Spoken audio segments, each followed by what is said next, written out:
आज के समय की कठिन समस्याएं हैं और चैलेंजेस हैं, उनको स्पिरिचुअल विजडम के आधार पर हम किस तरह से उसका समाधान कर सकते हैं।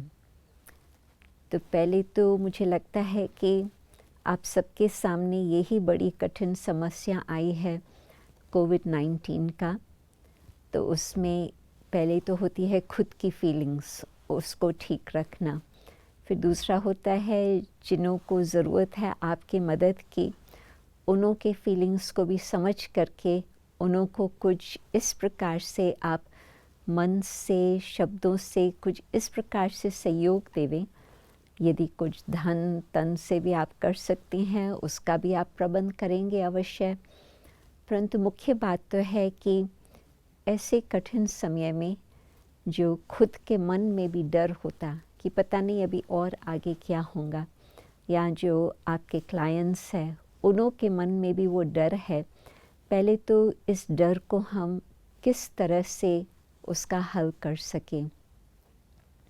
फिर मैं देखती हूँ कि आर्थिक समस्या की भी बात आती है, वो भी कईयों के सामने वो एक बहुत बड़ी कठिन समस्या है। डोमेस्टिक वायलेंस की भी बात आती है। तो अनेक प्रकार की समस्याएं लॉकडाउन के कारण भी कुछ कहेंगे, परंतु वैसे भी आम तौर से हम कहेंगे कि जबकि जो समय गुजर रहा है उसको हम कहेंगे कलयुग। और कलयुग का मतलब ही है जहाँ पर अंधेरा हो, जहाँ पर बेचैनी हो, अशांति हो और सर्वतक दुख का कुछ न कुछ अनुभव हो रहा हो। तो ये सब बातें देखते लगता है कि आपके अंदर जितना स्पिरिचुअल विजडम होगा, आपके अंदर जितनी उस आधार पर ज्ञान योग की शक्ति होंगी, उस आधार पर आप स्वयं को भी बिल्कुल एकाग्र होकर के एक रस स्थिति में रहकर आप औरों को भी सहयोग दे सकेंगे या दिला सकेंगे किसी न किसी तरह से।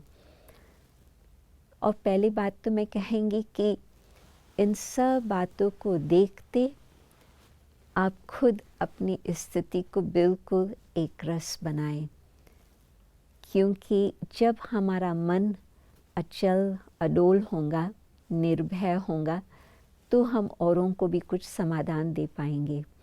और यदि हमारे मन में ही हलचल है, कुछ न कुछ मुश्किल आती बात जिस कारण से हमारा ही मन एकाग्र नहीं रह पाता, तो ऐसे सिचुएशन में हम सहज रीति से उस बात को परख भी न सकेंगे और फिर निर्णय भी नहीं ले पाएंगे कि अब इस सिचुएशन में हमें क्या करना होगा। तो आज हम इसी टॉपिक को थोड़ा स्पष्ट करते हैं कि स्पिरिचुअल विजडम का मतलब ही क्या है। क्योंकि भारत में तो कई हैं जिन्होंने वेद शास्त्र अनेक प्रकार की बातों का अध्ययन किया हुआ है, और धर्म वाले भी कहेंगे हमारा बाइबल है, कुरान है, धम्मपद है। हम सिख लोग कहेंगे हम तो गुरु ग्रंथ साहब का बहुत अध्ययन किया हुआ है।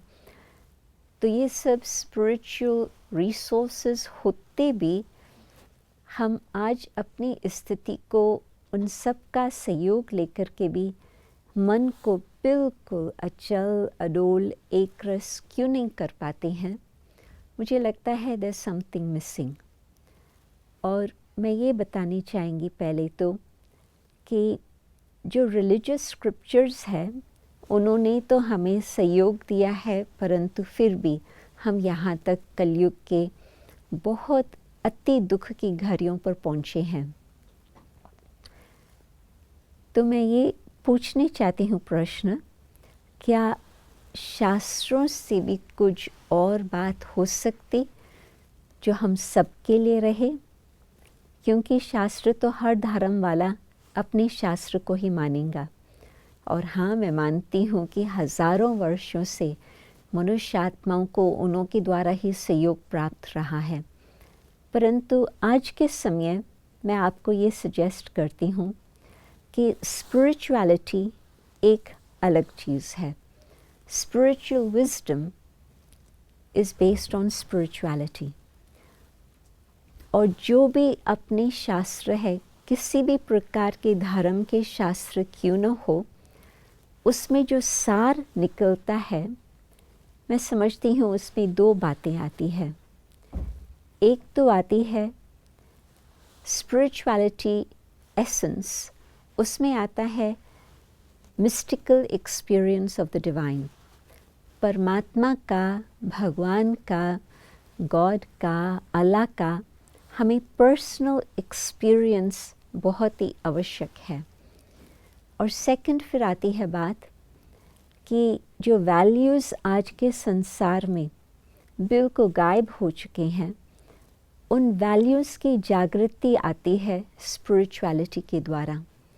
तो स्पिरिचुअल विजडम का जहाँ तक मैंने अनुभव किया है और मैं समझती हूँ, वो ये रहा कि हम उस मार्ग पर चले जो यूनिवर्सल हो, सब मनुष्य आत्माओं के लिए एक प्रकार से हो, और उसमें जब हमें परमात्मा की एक बहुत सिंपल तरह से सही पहचान मिलती, और फिर साथ साथ हमें ये पता चलता कि हमारे अंदर की वैल्यूज़ क्या है, उसकी हमें पहचान होती, और किस तरह से हम उन्हों को फिर से जागृत करके अपने जीवन में अमल में लाएं। तो ये भी, यदि ये दो बातों की पहचान होती, दिस इज स्पिरिचुअलिटी। और उस स्पिरिचुअल विजडम के आधार पर, हाँ, मुझे लगता है कि जो भी चैलेंजेस मैंने मेंशन किया, कई बातें तो मैंने नहीं भी मेंशन किया, जैसे कि क्लाइमेट चेंज की बातें आती है। अब कहाँ पानी मिलता है, कहाँ नहीं मिलता है, कहाँ पर बाढ़ आती है, क्या करें, क्या किया जाए, कहाँ पर अति गर्मी, और उस गर्मी के कारण मनुष्य बिल्कुल अपने तन का भी त्याग कर रहे हैं, उनका सहन नहीं हो पाता।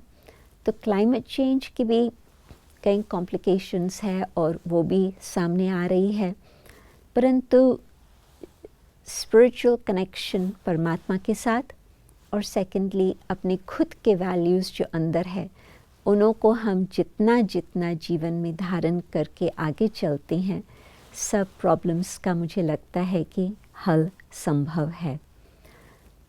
मैं एक कहानी पहले सुनाने चाहती हूँ, डिटेल में जाने से पहले। अभी तो 75 इयर्स हो गए हैं यूनाइटेड नेशंस को, परंतु जब 2020 में मिलेनियम पीस समिट रहा था न्यूयॉर्क में यूनाइटेड नेशंस के जनरल असेंबली हॉल के अंदर, उसमें दादी जानकी जो हमारी पूर्व की चीफ रह चुकी है, उनका देहांत अभी 104 इयर्स एज में मार्च महीने में ही हुआ था। तो उसकी मेमोरीज अभी तक हमारे साथ बहुत है। 40 वर्ष में उनके अंग संग रही लंदन में, ट्रैवलिंग भी हम करते रहे, परंतु बेस लंदन था। तो दादी जानकी हमारी डेलीगेशन की हेड थी उस समय जब हम मिलेनियम पीस समिट में गए थे।